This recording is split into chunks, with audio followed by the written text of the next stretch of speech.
Ngayong hapon sa tanan. Message that I would like to share is titled, The House of God. The House of God.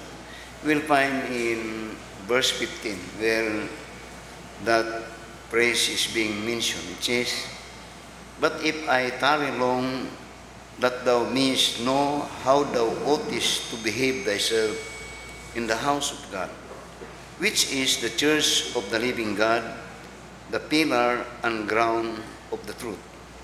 Din niya, and without controversy, great is the mystery of godliness.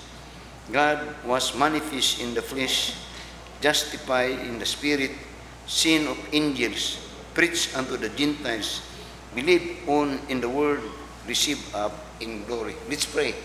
Our gracious and loving Father, Lord, speak again to our hearts through this message, that we may appreciate the house of God, in which we will find indeed that this is the longing in the heart of David, the man after God's own heart, to build that wonderful temple which to him considered the house of God.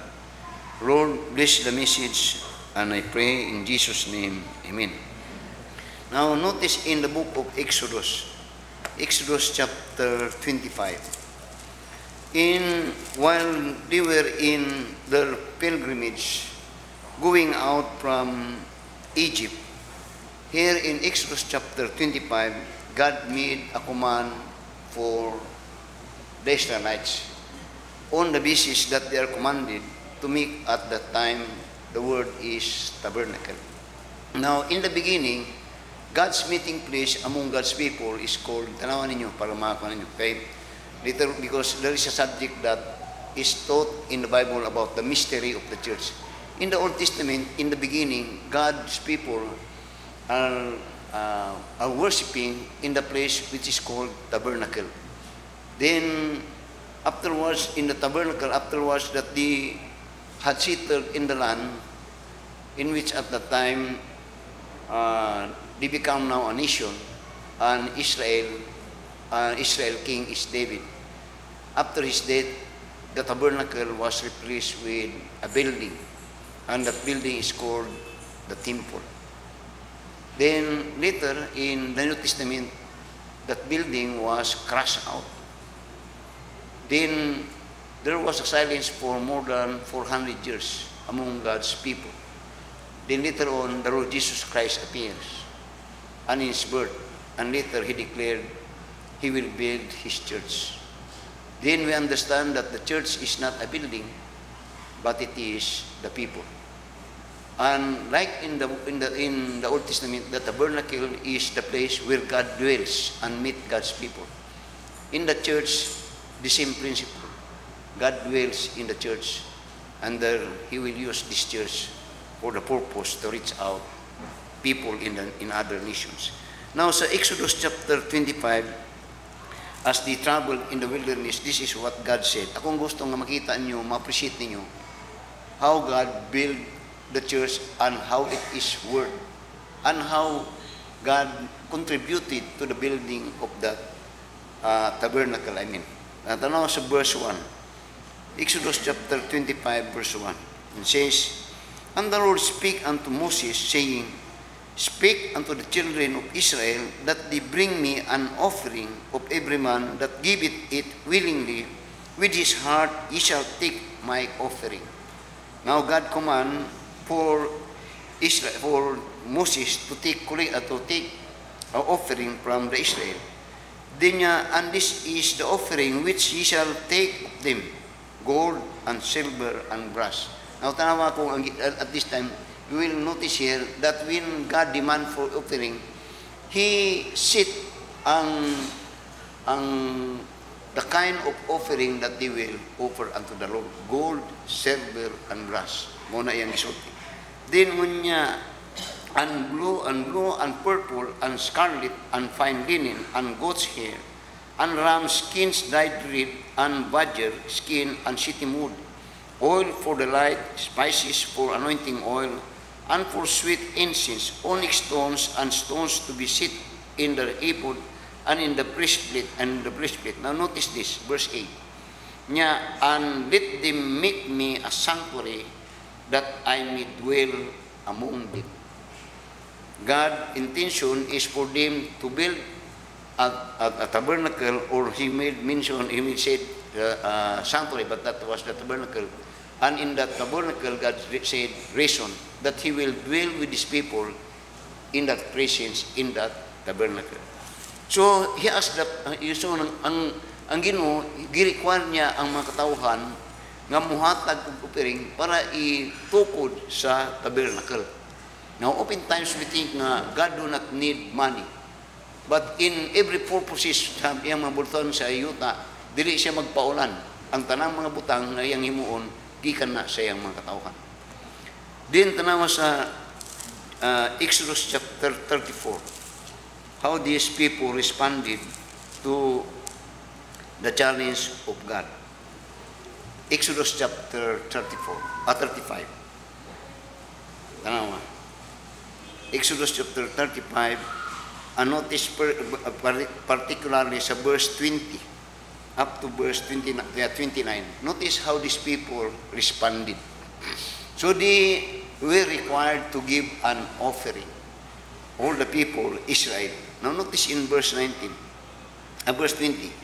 And all the congregation of the children of Israel departed from the presence of Moses after they hear the command of Moses for them to bring an offering. Then in verse 21, and they came, everyone whose heart stirred him up, and everyone whom his spirit made willing, and they brought the Lord's offering to the work of the tabernacle of the congregation, and for all his service, and for the holy garments.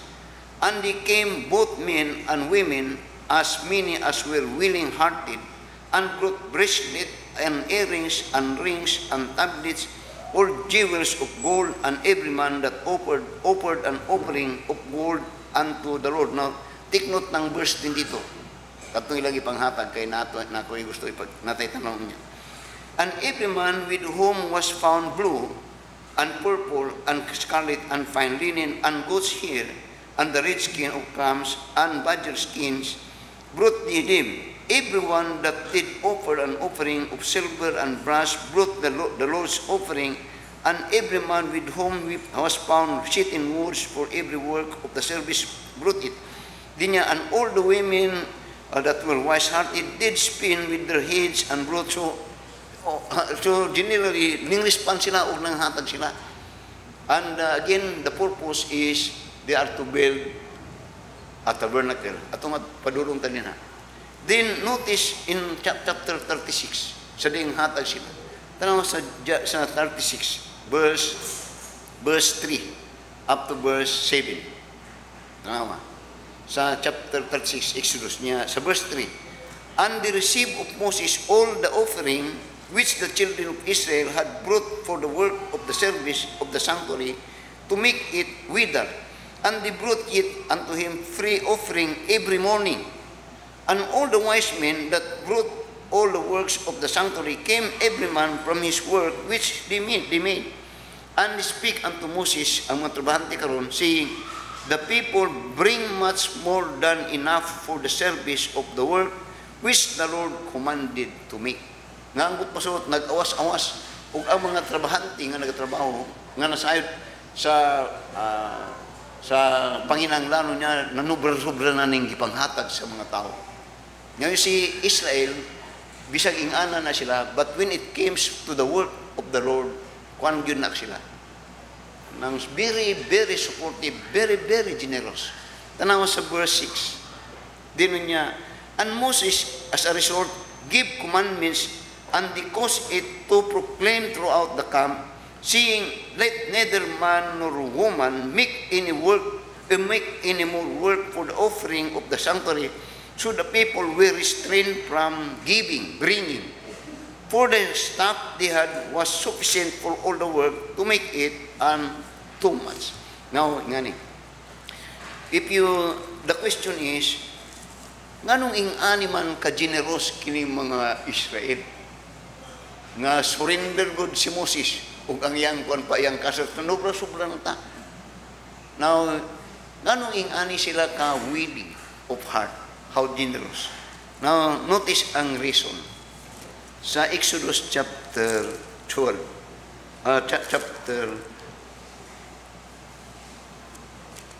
Exodus chapter 12. Tanawa sa verse, Exodus chapter 12. Notice in verse 15, verse 35 to verse 36. Mga po ning magkwanta pa lang. Tanawa sa, ano kung ginatanaw karon, dining willing ni sila ba in the building of the tabernacle. Tanawa sa Exodus chapter 12, verse 35. Mo ning rason, tanawa. And the children of Israel did according to the word of Moses, and they borrowed of the Egyptians jewels of silver and jewels of gold and raiment. And the Lord gave the people favor in the sight of the Egyptian, so that they lent unto them such thing as they required, and they spoiled the Egyptian. Ngangbot pasabot sa demo gawas ang mga Israel, gikan sa pagkaulipon, sugo sila sa Ginoo through Moses nga panghulam mo sa mga Egyptian aning mabutang nga gold, silver, ug gipahulam siya daghan ang term niya, they spoil, kung but pasabot gibankrupt gyud nila ang Egypt. Nga kadtong mga butang mo toy mga gold, mga treasure mo toy dala-dala nila dito sa paggawa sila. So dahil nangayo ang Ginoo sa ilaha, nanghatag sila kun kay nganuman kadtong butang nga nilang gihatag di ay gikan lang gyapon to sa Ginoo. So ang but pasabot wala sila mawad-an. Kay gikan man sit kadtong mabutanga sa Ginoo. Kanawa. Nato yung gusto na po nga ipakita. Sa Exodus chapter 3. Notice in verse 21, 20 to 21. Exodus chapter 3, 20, verse 9, 20 to 22. Now, ang diri atong mabasa diri nga wala pa sila nakagawas. Ang Ginoo nagplano na kung kuan ba kay kanang foreknowledge sa Ginoo ba.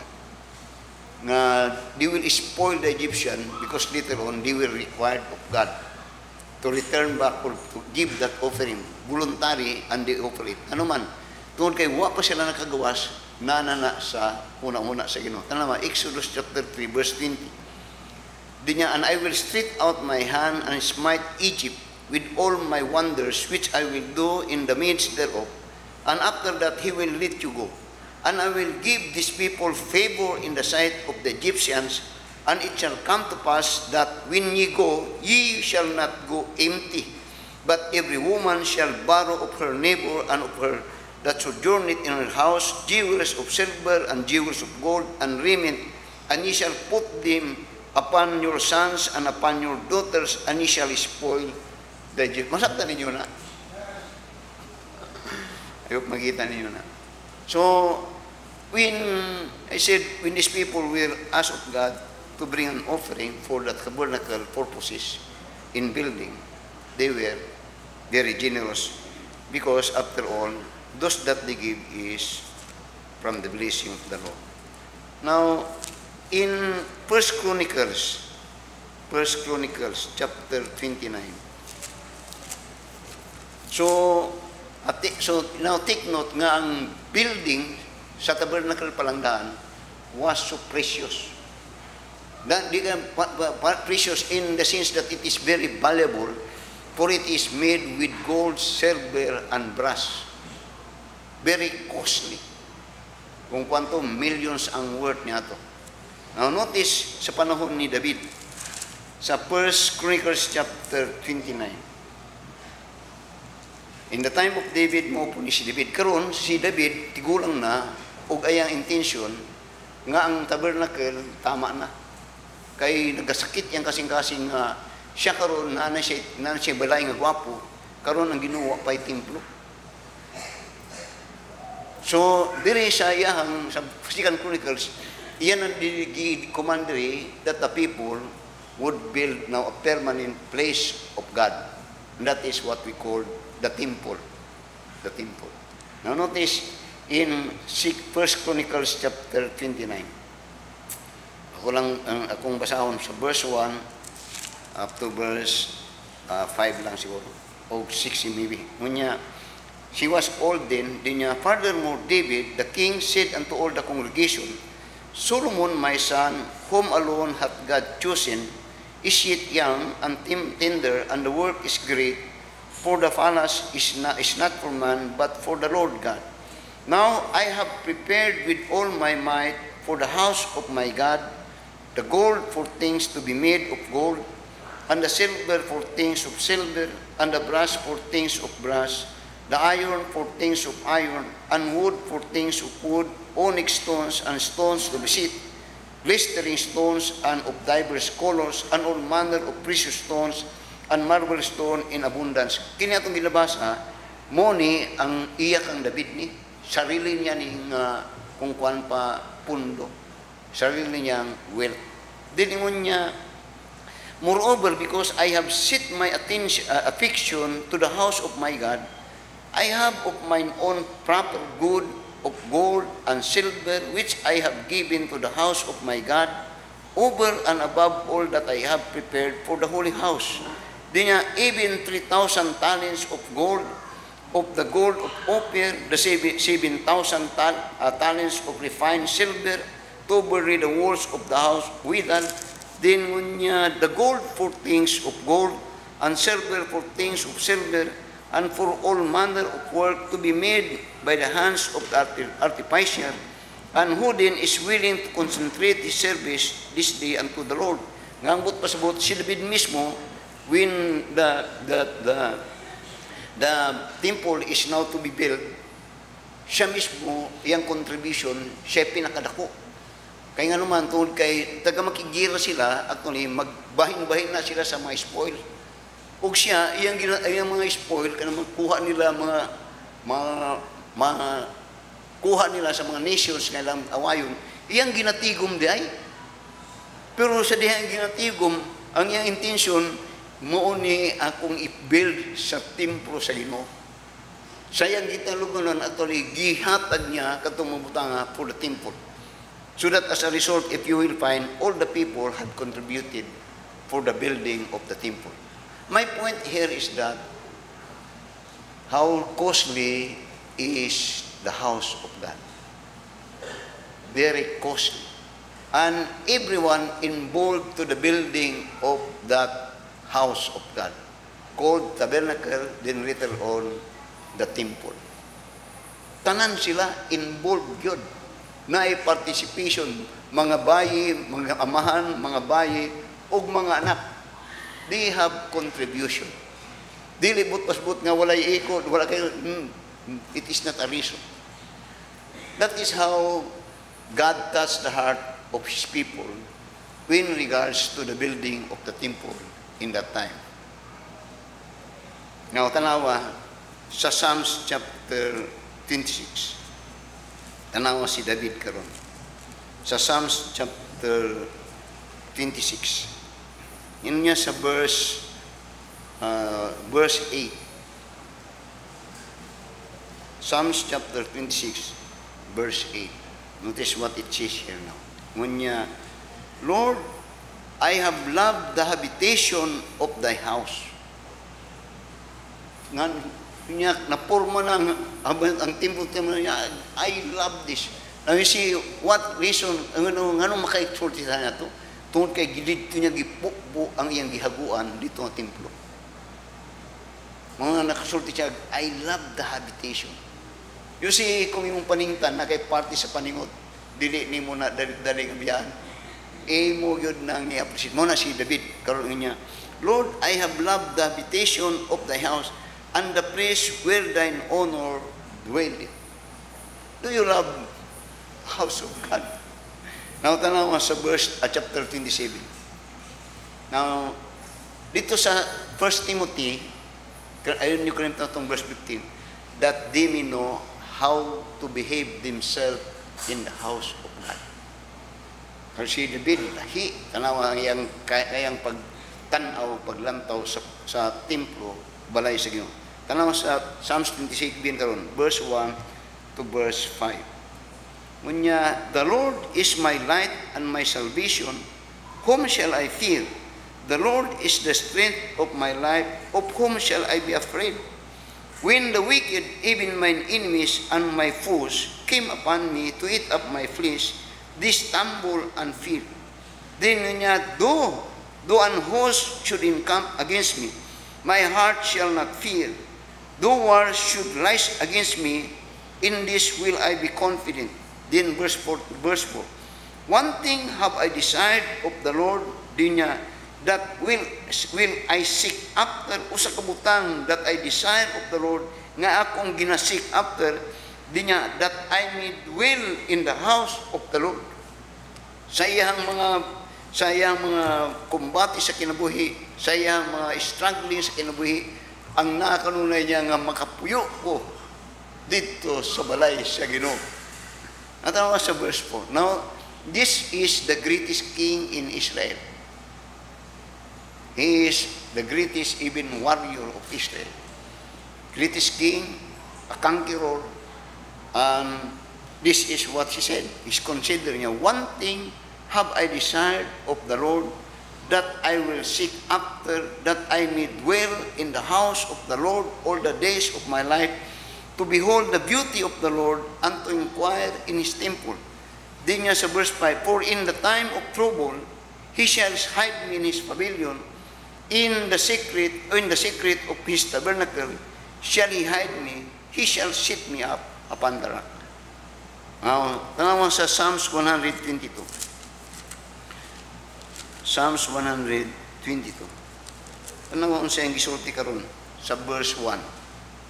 In relation with the house, how he appreciate. Now, tanawa sa Psalms 122. This is a common verse, pero ako lang gusto tanaw nyo. Kita ninyo? Diyon niya, I was glad when they said unto me, let us go into the house of the Lord. Muna ang iyang pagbati.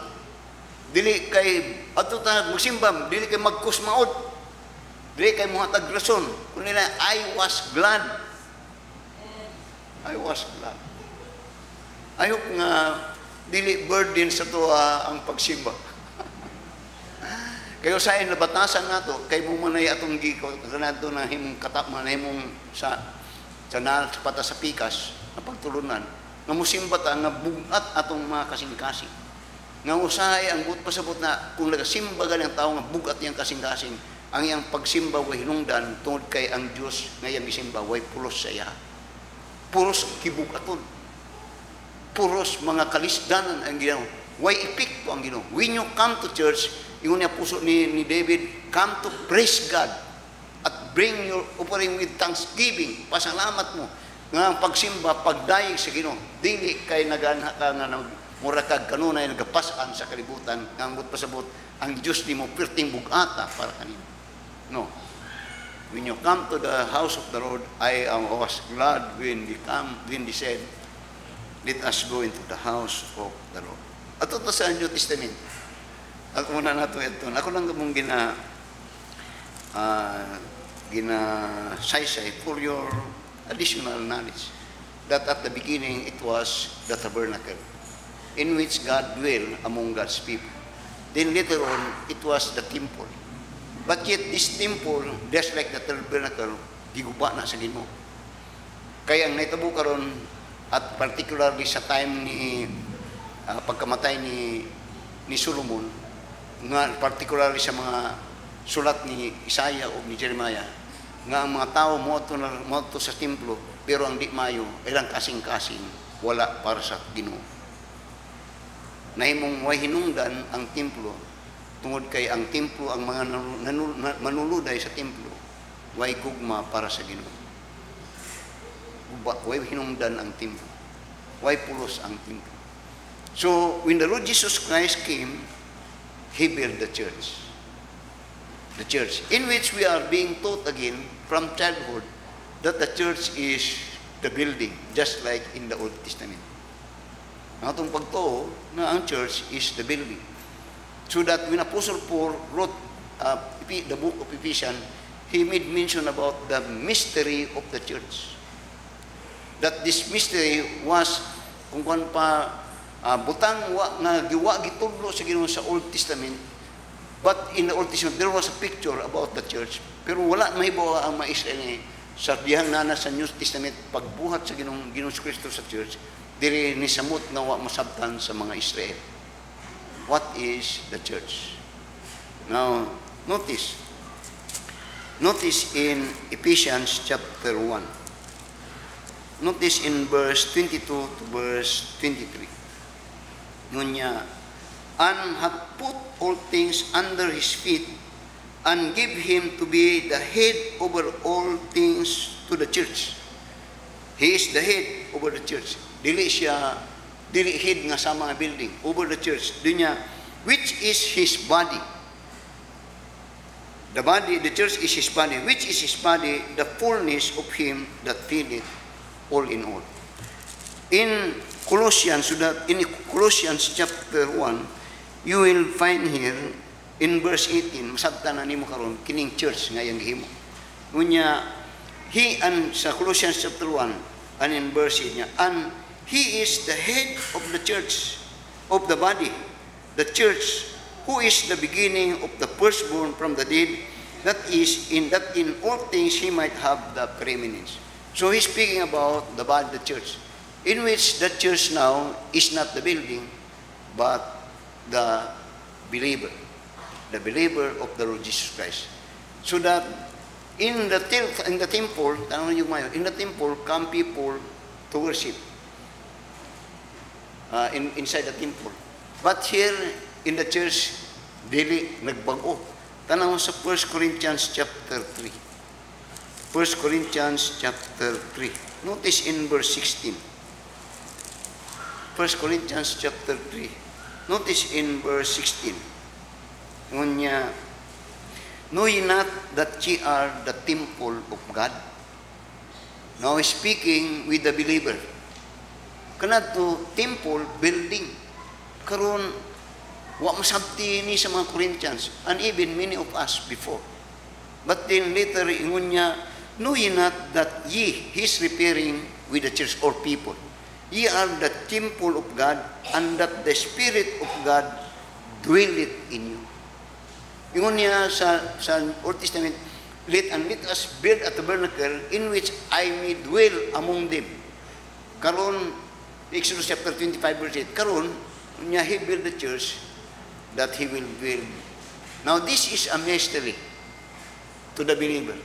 Imagine every one of us, kung yung tanawon, is indwelled by God through the Holy Spirit.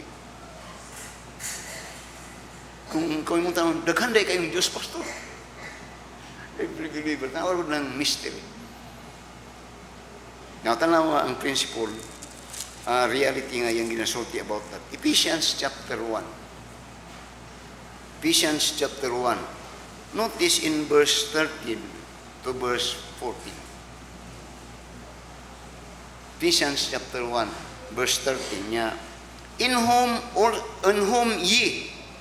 whom ye also trusted, after that ye heard the word of truth, the gospel of your salvation, in whom also after that ye believe, ye were sealed with the Holy Spirit of promise, which is the earnest of our inheritance until the redemption of the purchased possession unto the praise of His glory. Ngangbut pa sabot, speak about ownership, and the ownership is being implied with the word seal. Silyohan, og nagsilyo, again, is the Holy Spirit. So that every believer is indwelled by the Holy Spirit. Daghang mga butang na usay kwan ba pat to believe in God is purely and plainly believing His word. What He said, you believe. Sometimes mo question ka, sometimes dili ka kasabot. Pero faith do not ask, but faith will always believe. Why? Because the one that says it is God. And God could not lie. Muna siya ang believe ng dunay pagsalig. Bisan ang uban dili makasabot, pero ikaw nga dunay pagsalig, sulti na buangan nimo pataka ramang kuan, because it is the word of God, then I believe. I am sealed by the Holy Spirit. Ephesians chapter 2 karon sa verse 19 to verse 22. Okay ra mo. Atong ginatanawon. Kaya dali din mo ito pa dito sa atong text. Ephesians chapter 2 now. Notice in verse 19. Ingon niya, and take note particularly verse 21 to verse 22. Ephesians chapter 2. Verse 19. Now therefore ye are no more strangers and foreigners, but fellow citizens with the saints and of the household of God. Nagisgot na karon siya, household, tibuok nga panimalay sa Ginoo. Nya, and are built upon the foundation of the apostles and the prophets, Jesus Christ himself being the chief cornerstone. He is kung paano siya ang unod sa gospel niya. In whom all the building fitly framed together groweth unto an holy temple of the Lord. Then niya, in whom ye also are builded together for an habitation of God through the Spirit. Habitation of God through the Spirit. How wonderful it is.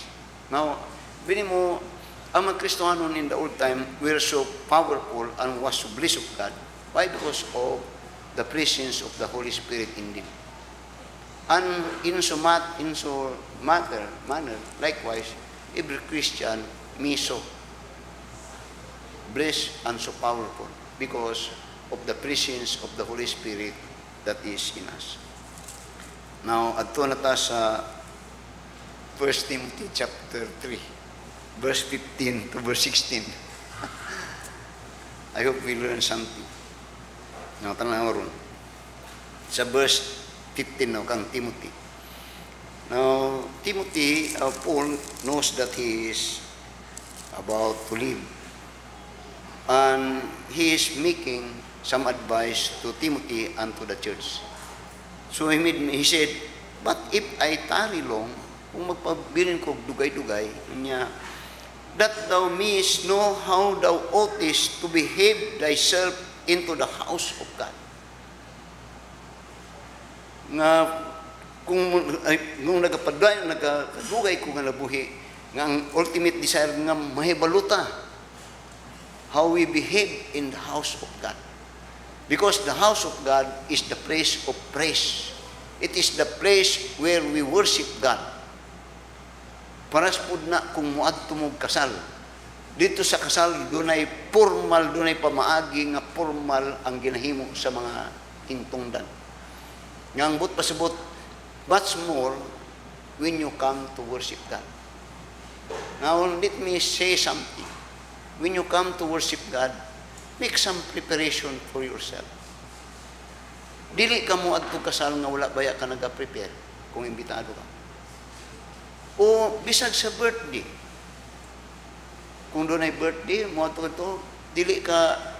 Now, there was a time that I attended, I think, a birthday. Birthday ba to?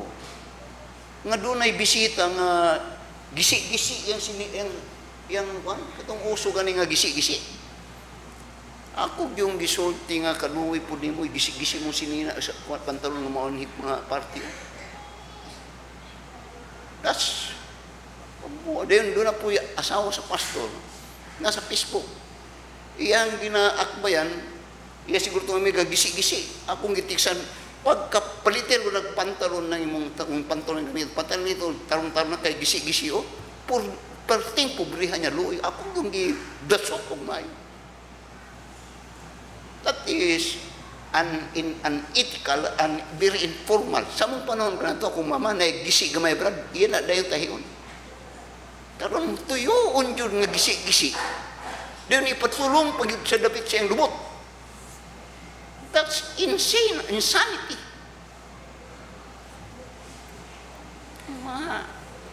Now I'm speaking about how we ought to believe in the church of God, behave in the church of God.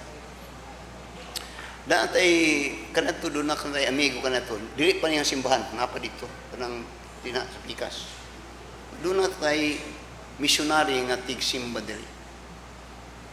Dayon iya kong ginatinguha ko niya nga himuon nga gamiton simbahan kay bago pa man to, mga 2 years pa to, nga gamiton niya ning simbahan para musagob sa Amerika. Musagob ba? Kung muanhi itong simbahan, kanato din ha, mag-short pan, nga very informal. Dayon niya missionary siya. Then ako lang pong ginagawa. Kung nato si kung nasa inyo na ikaw ba na, ay pero ngani. Unya one time nagduo ko siya. Ingon siya katabang yang balay luyo sa kanato, luyo ng kanang dakong anang cruising. Kanang hardware diha. Pagsulod pag-adbot na ako sa gate ko gipatagbo ko siyang katabang nga, sir, di daw maka-entertain si pastor, di daw maka-entertain si sir si mo kay muatin siya meeting. Diyan siya lang ako'y kadot lang ako'y na lang ko isulti. Ako'y tuyo siya ba? Importante na. Paggawas niya, Brad, perti ka disinti yun. Perti ka disinti kay Lions Club na meeting. Muanhig simbahan. Ang simbahan, yung short panan lang. One time, katugya po kuan. Ingani nga panahon ka na ito. Itong singing nga kuan na ito diri, paminising na ito. Dugay na ni, supukan pagsubok ni, dito, nagpaminisinging ni. Unya, nagkanta siya. Kanta siya o kanang, abi ko baptis siya, kanta siya nga pinamurag matmon ko ba? Ambot na tinsay na pa diri ba? Murag matmon ko style nga, abi naman siya kung gikuha. Nagagunay siya microphone, ning saka ko, akong gidlap mo ang microphone niya. You're through, you're finished. Why? I don't want your kind of singing. You go back to your sing. Ako yun siyang kaya, wala na ito yung mga witness na ako. Pero ako yung pababa sa pulpit. Walay respeto, he do not know how to behave in the house of God. Ako yung gitanggalan siya, microphone mismo siya. Gipab na. Wala na yung mga witness na ako rin. Si Sir Willie ang nakakanag ko, na na-witness. Now, if there be a place that we are to behave and to be prepared much, is to meet God. And in meeting so, is the habitation will gather together. Nga doon ay pagkabalaan ba? Dagang mga simbahan, ang simbahan, muna bantayan, ng simbahan, murag wala na ikuan. Muna din sa ito atong gipaningkamutan, nga to make it holier, nga ang mga bata din simbahan, dili makigmik sa mga adult. Para di ma-disturb atong panimbahon. Doon na tayo children department nga dito ang mga bata nga kay bruta magyagaw-yagaw, dinis na to wala na. Kani usay masubuko kay gina-record ni. Ako madungog nga nagawali ko na madungog na ako doon yung mga bata nga Now our kind of behaving the church is a gesture of our respect for God.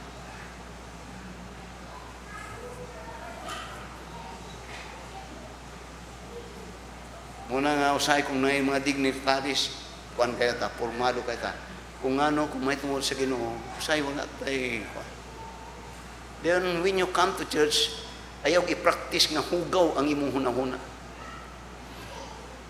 Kung muanhi kag church, ayaw i-practice nga doon na itong evil sa imong to. You come to church because you are righteous, holy, and you could not approach such God without that kind of character or manner. Okay lang mo? Oh. Now, si David, when he worship God with all his heart, nga, kwan ba?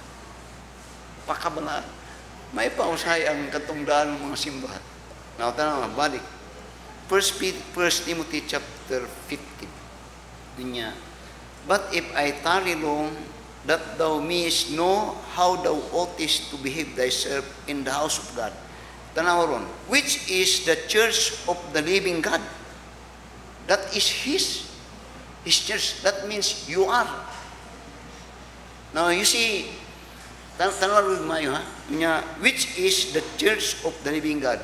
Now, God do not live in unholy places. Dili. When we are saved, when God indwells, the Holy Spirit indwells in us, it is because that we meet the requirement for His dwelling place. We are cleansed. We are holy, become holy. After that we are saved. Mga ang term niya, we are justified, gipakabalaan ta sa Ginoo. Kay di ka angayan, ug walay angayan nga puy-an ang Ginoo kung dili siya gipakabalaan. Sabtan ko ninyo. Now, if you are saved, the Holy Spirit dwells in you. Why? Because God justified you. The word justified simply means gipakabalaan ka sa Ginoo. Mo na angayan ka nga puy-an sa balang Espiritu. Tama ron. Nya, what is to behave thyself in the house of God, which is the church of the living God. Now, notice the next phrase. The pillar and ground of the truth. The pillar, foundation and ground for the truth. Mga kung ang simbahan, kung gusto kag kamaturan, naa sa simbahan. Sa simbahan sa Ginoo. Ug kanang kamaturan, nagbase na sa iyang pulong. Muna ingon niya ni Jesus Christ said, know the truth and the truth shall set you free.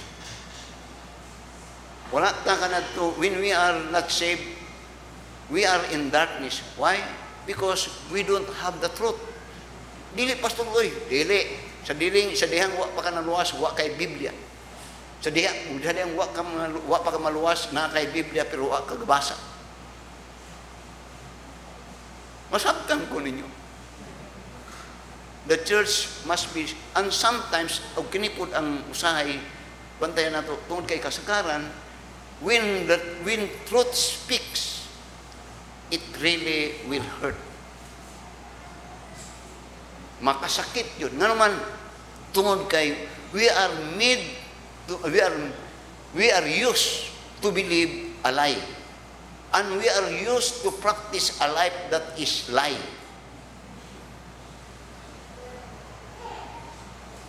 Ay, dayon di simbahan muna sa simbahan. If truth is not proclaimed, then mo'y hinungdan ang simbahan. O, para nang musulti ko nga, walay third six. Wala. Tuo mo na, nga doon ay third six. Dayon, kasagaran sa ato nagayos tagpulong third six. Unya, kung mag-fill up kag application, o kung saman, ang butang nito, male and female. Kung sa ka, Aurelio P. Claver, male, female, or labay third six. Di wala good, pero ginap. Natanaw itong kabuang sa third six atong Olympic. Mga bastos. Tanawan ang mga third six, mga wicked. Wala gyo'y respeto sa gobyerno. Muna abin ninyo, we as Christian are being attacked by the Muslim. Why? Masulti sa Muslim? O kamo mga Kristohanon, ano sa inyong gibuhat? Gimaldisyon na inyong Kristo. Ano sa inyong gihimo? Sa Uganda had made a law that homosexuality is an offense of their law and punishable by their law. 10 years imprisonment. In Uganda, homosexuality is a crime. May pang Uganda kaysa ang United States. May pang Uganda kaysa Pilipinas. Uganda is maganda. Sa Uganda, they made a law. Homosexuality is a crime, punishable by law. Dire, na sa mga eskwelahan, atong eskwelahan na puno og bayot. Ang itadlo sa mga bayot, sayaw-sayaw. Entertainment. Mga way sulod, puros mga entertainment. Yung nakita ni mo mga kadaghan sa mga they have no right to teach. Tag-as og mga buhok. Usay ang director, mga bayot. In Uganda, they have no place in the government. They will be punished. What is word? The pillar and ground of the truth. I'm fighting for it. Muna tanong, bisulti ko na, even divorce, hapit na hapit na ma-approve. And divorce is worst law ever that made by the world. Ang Amerika, ang Britain. Kung na-divorce, na-posible ni si Gilmer o si Jima. Kaya ako po kung kang Ilsa na po'y posible bang galing at igulang nami. Say, kung magkabikil mo sa'yo, magkainit-init ni, saman, bulag na. Pero I mean to say, very dangerous for our generation. Kaya mag-away man good ang managtiayon. Say, ang away kay di raba ang matagusa di narabay di musulti nga I'm sorry kay nasayop ko wala di raba na musulti kasi wala mo surrender. Wa mo kabantay. Mo say ang mag-reconciliation mag-away ang magtiayon say ang reconciliation nila is time. Wala gi musulti nga ga I'm sorry na naka-offend ko sayop gyud nako. Si Gerner naman siguro gahimo ana. Pero kasagaran wa gyud di mo angkon oy. So, kung sa ibot pasabot, garbo. Ang last nila, bahino na ito ning atong mga iyo. The church is the pillar and ground for the truth. Muna nga diri, usay mo tanaw mo sa kumura ko, rebuild di diri oy. Nagas, tudlo lang ko kung sa itinuod. Kay, kung musulti ko siya nga, okay ang divorce, dili na okay. Kay ingon sa Biblia, what God put together, let them, nothing will put them asunder.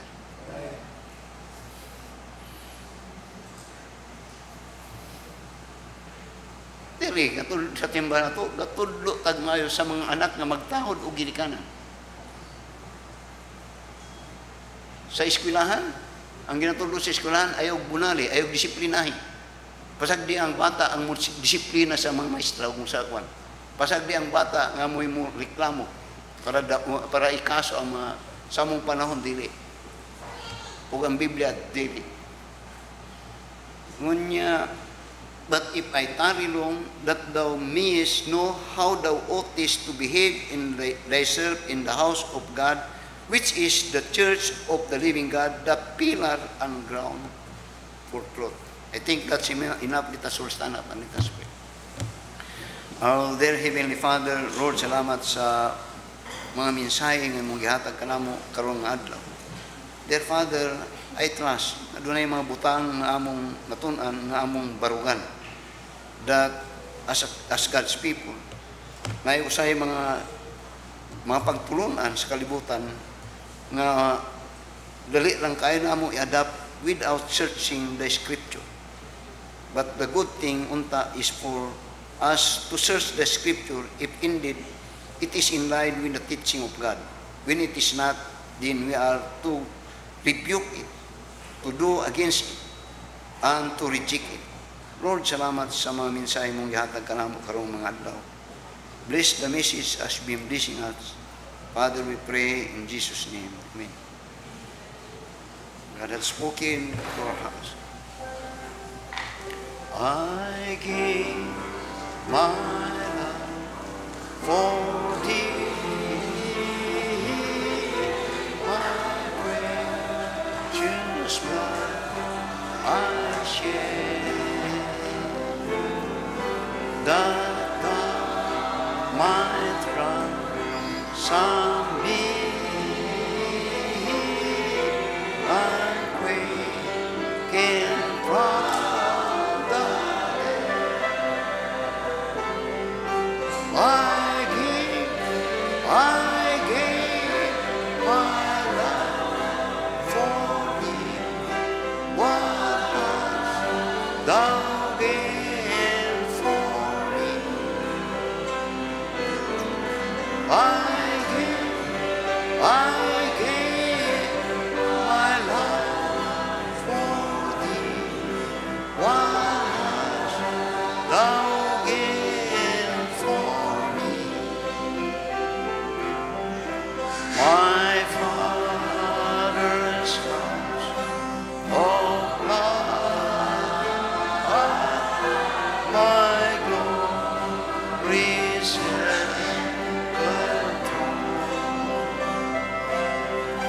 done they for earthly not, for one brings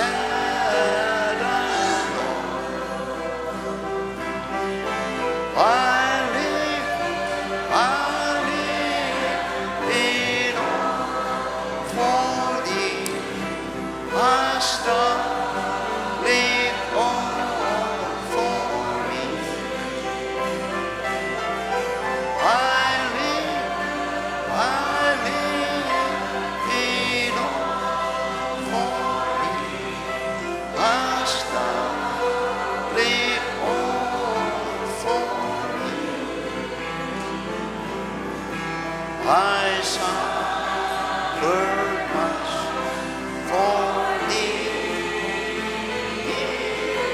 more than thy thou contend. Oh, betrays of good to rescue thee from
thank you for your attention. Now, don't you believe that money could build a strong family? Do not believe that. I studied the life of the billionaire in this world. Silang Elon, silang Bill Gates, mga diborsyo, mga nagbulag. Almost all billionaires sigig bulag ug asawa. Unta, ang mga asawa na higugmaon silang maayo kay daghang kwarta. Why divorce? Money cannot satisfy. Okay lang mo? Let's pray and afterwards mag-meeting ta for our coming Thanksgiving Sunday. Our dear Heavenly Father, Lord, salamat sa mensahe nga imong gihatag kanamo matag Domingo. I pray as always nga kito nakahatag ka na mga pagtulunan base sa kamaturan dina sa imong pul. Lord, it is always thee that we depend. That before I stand in this congregation, I always ask from thee, Lord, give me, put the right word in my mouth. So be it what had now being said. So salamat Ginoo sa mga nagapamati, tabangi sila nga musunod o mo-apply sa mga pagtulunan. Kaya di na mapamatod-an ang ilang pagtuo. Kaya ang tinuod nga doon ay pagtuo, kini mabase sa pagsunod sa imong mga pulo. Panalangini ang matagos sa Ginoo, even sa umaabot na usab na mga adlaw, Lunes, hangtod Sabado, para sa mong mga pangkinabuhi, o kanunay ang mong pagampo. Take us, bless us, as we be a blessing to others. And to be a light of the world, that they may see of the Father, our Father, which is in heaven, through our kind of life. This is our prayer in Jesus' name. Amen. Ang salamat. Meeting atong sunod. Ay.